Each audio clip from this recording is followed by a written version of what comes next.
삶에는 각자의 기준이 있죠. 자기가 중요하게 여기는 것들, 가치관이라고도 하기도 하죠. 대부분은 물질을 중요하게 여깁니다. 물질을 중요하게 여기는 사람은 물질이 많으면 자기의 자존감이 올라가죠. 야, 내가 이 정도 되는 사람이야.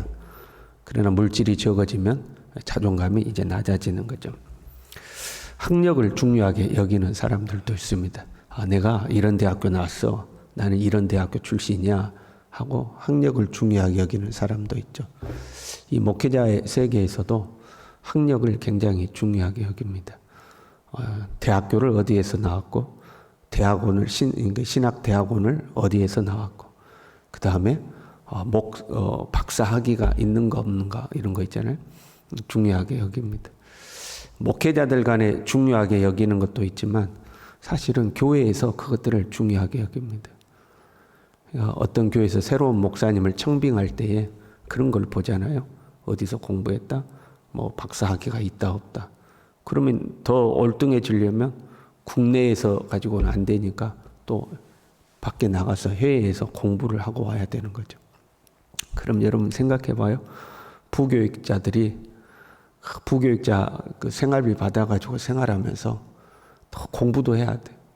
교회 사역도 해야 되고 공부도 해야 되고 다 빚을 내가지고 공부합니다. 부모님이 재력이 있지 않는 한 다 빚을 내서 공부하거든요. 유학 가면 한국에서 공부하는 것보다 다른 거 다 빼고 어떤 비용만 보더라도 수십 배가 들어갑니다. 그러니까 다 빚내가지고 공부하고 가서 아르바이트 해가면서 공부하고 이제 그렇게 하는 거거든요. 그러니까 그런데 이제 너무 많은 것들을 소비하게 되는 거죠. 왜? 보고 이제 그런 사람들 뽑으니까 이 사람은 어디까지 공부했다. 이 사람은 뭘 공부 안 했다. 이런 걸 뽑으니까 그렇게 되는 거죠. 그걸 학벌을 중요하게 여기는 거죠. 학벌을 중요하게 여기면 또 그거 쫓아가는 거죠. 어떤 사람은 가문을 중요하게 여깁니다. 부모님의 직업이 뭐냐, 부모님이 뭐 재산이 얼마나 되느냐, 부모님의 사회적 명성이 얼마나 되느냐, 뭐 이런 거 중요하게 여기는 거죠. 내가 그런 것들을 중요하게 여기거나 내가 속해 있는 공동체가 그런 것들을 중요하게 여겨요. 그런데 나는 그것을 소유하지 못했어요. 그때 우리는 열등감을 느끼는 거죠. 그리고 자존감이 낮아지고 자신감도 없어지는 거죠.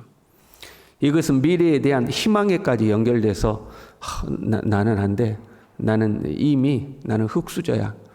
저들이 이미 기득권을 다 가지고 있고 그 기득권을 기반으로 해서 더 높은 곳으로 가니까 나는 안 돼.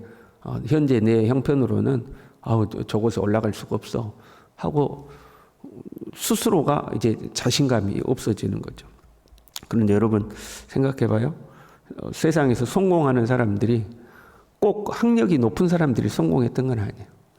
부자로 태어난 사람들이 꼭 성공했던 것은 아니에요. 정주영이가 그랬고 이병철이가 그랬고 배우지도 못했던 초등학교도 못 나왔던 사람들이 부를 얻기도 하잖아요. 실제로 공부 잘하는 사람들이 사업을 하는 것보다 뭐 학교 다닐 때는 별 볼 일 없었는데 그런 사람들이 사업해가지고 성공하는 사람들이 많다고 그러죠. 그러니까 사실 그것들과 큰 개연성이 그렇게 크지 않는데도 우리는 스스로가 기가 죽어가지고 나는 안 돼. 나는 어쩔 수 없어. 내 미래는 암담해. 이제 이렇게 자포자기하는 경우들이 있는 거죠. 보세요. 우리가 가난해요. 우리가 가난해요. 사회에서도 차별받고 소외받아요. 사람들이 우리를 무시하고 함부로 해요. 특별히 신앙에 박해가 생겨가지고 교회 다닌다고 예수 믿는다고 우리를 막 비난하고 조롱해요. 가정에서 하는 겁니다. 그래서 예수 믿는 것들이라고 비난하고 조롱하고 사회적 차별을 하고 불이익을 주고 그런 시대에 우리가 살고 있다고 생각해 봐요. 그럼 우리 어떻게 될 것 같아요? 세상의 기준에는 우리가 미치지 못하는 거죠. 소유도 없고 학력도 높지 않고 뭐 가문이 좋은 것도 아니고 어떤 권력을 잡은 것도 아니고 그냥 평범한 사람들인데 거기다가 신앙에 박해가 생겨가지고 우리를 무시하고 조롱하고 핍박하고 막 그런 시대에 산단 말이에요, 우리가. 그러면 상당히 많은 사람들이 이축되지 않겠어요? 자신감이 없어지지 않겠어요? 하나님이 살아계시면 나를 좀 축복해 주셔서 좀 안 믿는 사람들보다 내가 더 잘 돼서 좀 내가 탁 목에 힘 좀 주게 하시지. 하나님 그렇게 안 하시고 나는 여전히 세상 기준으로 보면 힘없고 미천하고 가진 것도 없고 그렇고 있는데, 그래도 어떻게든 예수님 믿어본다고 하고 있는데 세상에서는 예수 믿는다고 박해하지, 조롱하지, 차별 대우하지, 그냥 비난하지. 그럼 우리가 상당히 이축되지 않겠어요? 세상으로 나갈 때 얼마나 자신감이 없어요. 이게 심해지면 심지어 믿음의 길을 떠나기도 하는 거죠. 나 교회 더 이상 못 다니겠다. 나 예수 더 이상 못 믿겠다. 믿어봐야 뭐 나한테 뭐 좋은 것도 없고 고생만 하는데 뭘 내가 예수 믿냐? 그런 생각 들지 않겠어요? 지금 본문의 성도들의 상황이 그런 상황인 거죠. 이런 성도들에게요, 먼저는 이 세상은 잠깐이다. 썩지 않고 쇠하지 않고 이 더럽히지 않는 하나님의 나라를 소망해야 된다. 그때가 되면 예수님께서 우리에게 은혜를 가지고 오실 것이다. 그러나 믿지 않는 자들에게는 하나님의 준엄한 심판이 있을 것이다. 그러니 현재를 보지 말고 그 하나님의 나라를 바라보고 경건의 삶을 오히려 더 잘 살아야 된다. 더 믿음의 삶을 살아야 된다. 그리고 우리가 구원받은 것은 은이나 금 같은 것으로 된 것이 아니고 흠없고 점없는 어린 양 같은 예수 그리스도의 보배로운 피로 된 것이다. 예수 그리스도의 그 큰 희생으로 너희가 구원받은 거 아니냐. 그리고 하나님께서 영원하신 말씀으로 너희의 구원을 보증하는 거 아니냐. 너희가 그 큰 구원 받았으니 하나님께 감사해야 되는 거 아니냐 하고 이제 말씀하신 거죠. 그리고 나서 이제 본문의 말씀은 우리의 정체성을 다시 재정립시켜 준 겁니다. 9절에요. 그러나 너희는 택하신 족속이요 왕 같은 제사장들이요 거룩한 나라요 그의 소유된 백성이다. 세상에서 볼 때는 별 볼 일 없어요. 별 볼 일 없어요. 그러나 하나님 앞에서는 너희는 택하신 족속이요 왕 같은 제사장들이요 거룩한 나라요 그의 소유된 백성이다. 너희의 영적인 정체성은 엄청난 거다 하는 거죠. 이 말씀은 특별히 구약의 언약을 계승하고 있습니다. 출애굽기 19장 5절에서 6절 보면요. 세계가 다 내게 속하였나니 너희는 내 말을 잘 듣고 내 언약을 지키면 너희는 모든 민족 중에서 내 소유가 되고 너희가 내게 대하여 제사장 나라가 되며 거룩한 백성이 되리라. 소유, 제사장, 나라, 거룩한 백성이라는 단어들이 등장하잖아요. 그러니까 똑같은 거죠. 지금 너희는 택하신 족속이요 왕 같은 제사장들이요 거룩한 나라요 그의 소유된 백성이다. 같은 단어들이 나열되는 거죠. 구약에서 했던 하나님의 언약이 신약에 계승되는 거죠. 굉장히 중요한 선언이에요. 특별히 유대인들에게 있어서는 그렇죠. 그들은 특별한 선민의식과 제사장 나라라는 특권의식을 가지고 있었어요. 그런데 그 선민과 하나님의 선택받은 백성과 제사장이 누구냐? 그리스도인들이다 하는 거죠. 예수님을 믿는 너희들이 구약에 하나님의 언약하셨던 바로 그 제사장이요 하나님의 나라요 하나님의 백성이다 하고 지금 선언하고 있는 거죠. 10절에요. 전에는 백성이 아니더니 이제는 하나님의 백성이요 그래요. 지금 백성을 강조하고 있어요. 그의 소유된 백성이니 그랬잖아요. 근데 다시 또 이제는 하나님의 백성이다. 너희는 하나님의 백성이다. 이걸 강조하죠. 지금 로마라는 거대한 제국이죠. 세상 나라로서는 아주 강력한 세상 나라죠. 그 세상 나라가 그리스도인들을 박해하고 핍박하고 있는 상황인 거잖아요. 그러니까 자칫 잘못하면 그 나라가 너무 커 보이는 거예요. 너무 거대해 보이는 거예요. 그런 성도들에게 너희는 하나님의 백성이다 하는 거죠. 너희는 하나님 나라에 소속된 백성이고 너희의 왕은 창조주 되시는 하나님의 너희 왕이시고 너희는 하나님의 통치 아래에 있다 하는 거죠. 속된 말로 표현하면 로마 앞에 쫄지 말라 하는 거죠.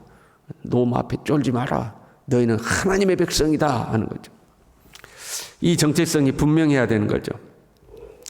그러니까 우리가 자꾸 세상적 기준으로 우리 자신을 바라보면 자꾸 이축되는 거예요. 세상은 부유합니다. 세상은 권력이 있습니다. 세상은 화려합니다. 그렇잖아요. 그 세상의 기준으로 보면 우리가 자꾸 이축되는 거죠. 그러나 세상 기준 따르지 말고 영적인 정체성을 가져야 된다. 영적 정체성을 가지라 하는 거죠. 4절에요. 사람에게는 버림바가 되었으나 하나님께는 택하심을 입은 보배로운 산돌이신 예수께 나아가 그랬어요. 예수님은 세상에서는 버림받았어요. 그런데 하나님 앞에서는 보배로운 산돌이야. 건축자의 버린 돌처럼 세상에서는 가치가 없어. 아버지도 없이 자라가지고 뭐 배운 것도 없고 가진 것도 없고 뭐 나사렛에서 선한 것이 나겠느냐? 볼품 없어. 그래서 세상에서는 버렸어요. 그러나 하나님 앞에는 보배로운 산돌이고 건물의 모퉁이 되는 가장 보배로운 돌처럼 여겼어요. 너희도 마찬가지라는 거예요. 세상 기준으로 보면 너희들 볼품 없다. 세상 사람들이 너희들 무시한다. 그러나 너희도 예수님처럼 하나님 앞에 나와 산돌이 되어야 된다는 거죠. 하나님 앞에 너희는 존귀하다 하는 거죠. 5절 말씀을 주목할 필요가 있어요. 너희도 산돌같이 신령한 집으로 세워지고 예수 그리스도로 말미암아 하나님이 기쁘게 받으실 신령한 제사를 드릴 거룩한 제사장이 될지니라. 지금 뒤에 선언은 뭐라고 그랬어요? 너희는 택하신 족속의 왕같은 제사장이여 거룩한 나라여 그의 소유된 백성이다 하고 선언했잖아요. 그런데 앞에 5절 말씀에는 신령한 집으로 세워지고 거룩한 제사장이 될지니라. 현재 완성된 것이 아니라 그렇게 세워져 가야 된다 하는 거죠. 그렇게 만들어져 가야 된다는 거죠. 하나님은 우리에게 너희는 택하신 족속의 왕같은 제사장이여 거룩한 나라여 그의 소유된 백성이다 선언은 하셨지만 우리가 완성된 것은 아니라는 거죠. 그렇게 만들어져 가야 된다는 거죠. 그러기 위해서 1절 말씀하는 거예요. 모든 악독과 기만과 애식과 시기와 비방하는 말을 버려라. 습관을 버려라 하는 거죠. 그럼 가만 보세요. 지금 교회 안에 있는 성도들에게 주신 말씀이잖아요. 근데 교회 안에 있으나 기만하고 외식하는 자들이 있다는 거예요. 기만과 외식하는 걸 버리라고 그래요. 겉으로 보기에는 그럴듯해 보여. 겉으로 보기에는 신앙인처럼 보여. 그러나 그 속에는 악독과 시기가 있어요. 거기다가 비방하는 말이 있어요. 뒤에서 수군거리는 거죠. 비방하는 거죠. 교회 안에 이런 사람들이 종종 있어요. 여러분 앞에서 잘하는데 뒤에서 뒤통수 치는 사람들 많잖아요. 목사님, 장로님, 권사님, 목사님은 정말 우리 장로님 정말 앞에서는 이래. 근데 뒤에 가고 지가 목사가 돼가지고 말이야. 지가 장로가 돼가지고 이런 사람들이 있는 거죠. 앞에서는 거룩한 것 같아요. 그러니까 사람들을 기만하는 거죠. 자기가 그럴듯한 신앙인인 것처럼 외식하게 보이는 거죠. 근데 그 속에는 악독과 시기가 있는 거예요. 그 뒤돌아서서 안 보이는 것은 서서하고 비방하고 하는 그런 사람들이 있었다는 거죠. 겉으로만 그럴듯해 보이는 척하지 말고 2절에요. 갓난 아기들 같이 순전하고 신령한 젖을 삼아라. 갓난 아기의 신앙인이 되라는 의미가 아니에요. 갓난 아기처럼 삼어야 된다는. 갓난 아이가 배고플 때 엄마의 젖을 그렇게 응애 하고 막 젖달라고 사모하는 것처럼 너희가 그 아이들처럼 삼어야 된다. 뭘 삼어라? 신령한 젖을 삼어라는 거죠. 히브리서 5장 12절에는요. 너희가 다시 하나님의 말씀의 초보에 대하여 누구에게서 가르침을 받아야 할 처지이니 단단한 음식은 못 먹고 젖이나 먹어야 할 자가 되었도다. 신앙의 가르침을 저주로 표현하고 있는 거죠. 신앙의 가르침. 그러면 순전하고 신령한 젖이란 순결한 하나님의 말씀과 그에 따른 교훈이라고 해석을 할 수가 있죠. 그런데 본문에서는 그 의미를 한정하고 있지 않아요. 젖이란 무엇이다 이렇게 한정하고 있지 않아요. 계속해서 오히려 뭘 강조하냐면 신령이라는 단어를 강조해요. 신령한 집, 신령한 제사를 드리는 거룩한 제사장, 신령한 젖, 신령한 것을 계속 강조해요. 쉽게 표현하면 영적인 것을 추구하는 삶을 살아야 된다 그런 말이죠.